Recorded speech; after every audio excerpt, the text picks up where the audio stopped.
Dagdas novadpētniecības biedrības Patria muzejā tika sagaidīts augsts viesis Latvijas Republikas aizsardzības ministrs Artis Pabriks, kurš ieradās saistībā ar savu Daugavpils, Krāslavas un Dagdas skolu vizīti, kura bija saistīta ar Laičplieša dienu un tāpat ar 95.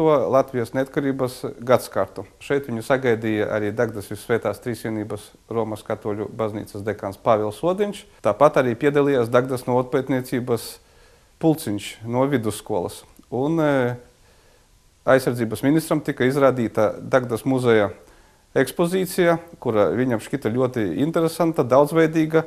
Un tāpat arī viņš iepazinās muzejā ar seno skolas klasi, un tad arī norisinājās diskusija par senajām skolām. Tāpat ministrs arī pastāstīja par savām skolas gaitām, un tāpat sadarbībā ar Valsts zemesardzi Dagdas novada muzejā notika arī sarkanbalts-sarkano lentīšu lociešanas pasākums.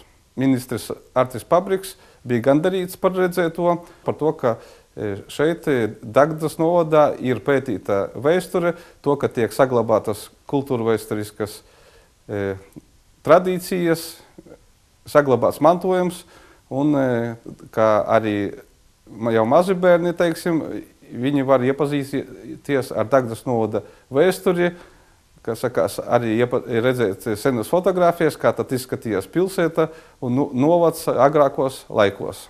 Un, protams, novēlēja mums veiksmi un lai tie visi iesāktie darbi tiktu turpināti.